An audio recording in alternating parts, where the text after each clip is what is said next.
இன்று பாரதியாரின் புதிய ஆத்திச்சூடியின் ஒரு வரியை நாம் பார்க்க இருக்கிறோம். வணக்கம் சொல்ல மறந்துட்டேனா? வணக்கம். இன்று பாரதியாரின் புதிய ஆத்திச்சூடியின் மற்றொரு வரியை நாம் காணலாம். இளைத்தல் இகழ்ச்சி. என்ன இளைச்சல்? நம்மளாம் என்ன சொல்லுவோம்? குழந்தைங்களோ இல்லை பெரியவங்களோ இளைத்தல் என்பது உடம்பு இழைச்சி போகிறது. நமக்கு தெரிஞ்ச வரைக்கும் மிகச்சரியான உணவு இல்லை என்றாலும், ஏதாவது நோய் தொற்று இருந்தாலும் உடல் நலம் குன்றி உடல் இளைத்து போகும். அந்த உடம்பு இழைச்சி போகும்போது எப்படி இருக்கும்? முகம் பொலிவிழந்துவிடும், கண்கள் ஒளி இழந்துவிடும், வார்த்தைகள் மிக மெல்லியதாகவே வரும், குரல் ரொம்ப மெலிசாக வரும். நல்ல உடம்பு நல்லா இல்லாதவங்ககிட்ட போய் கத்தி பேச முடியுமா? முடியாது. எனர்ஜி இருக்காது. ஆக அந்த மாதிரி மக்கள் இருந்தால் எல்லாரும் என்ன சொல்லுவாங்க? என்ன இப்படி இழைச்சி போயிட்ட? கேட்கும்போதே ஒரு கிண்டலும் கேலியும் இருக்கும். ஆரோக்கியமாக இல்லைங்கிறத நமக்கு சுட்டி காட்டுவார்கள். அப்போ எதனால் இது வருது?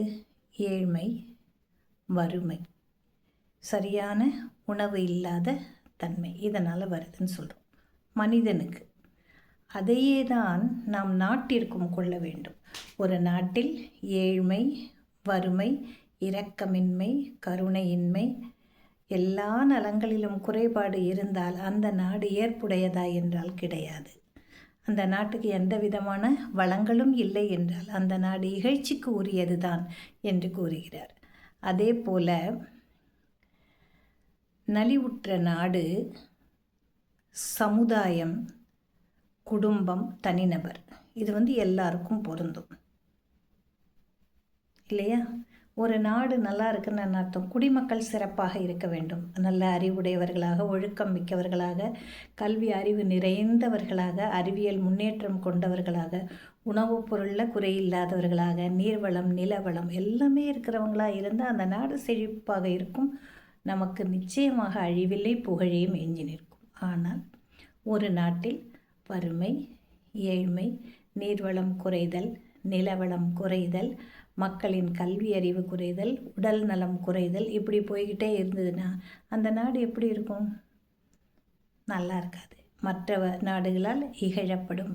ஆகவே இங்கு இளைத்தல் இகழ்ச்சி என்பது ஒரு தனி மனிதனுக்கு மட்டுமல்ல, ஒரு சமுதாயம், ஒரு நாடு, உலகம், குடும்பம், தனி மனிதன் அனைவரையும் சாரும். இளைத்தல் என்பது எல்லாவற்றையும் பொறுத்ததே தவிர உடல் நலத்தை மட்டுமே கருத்தில் கொள்ளுவது என்பது கூடாது. இளைத்தல் என்பது நலம் குன்றியது. எங்க நலம் குன்றி இருக்குன்னு சொல்கிறேன்?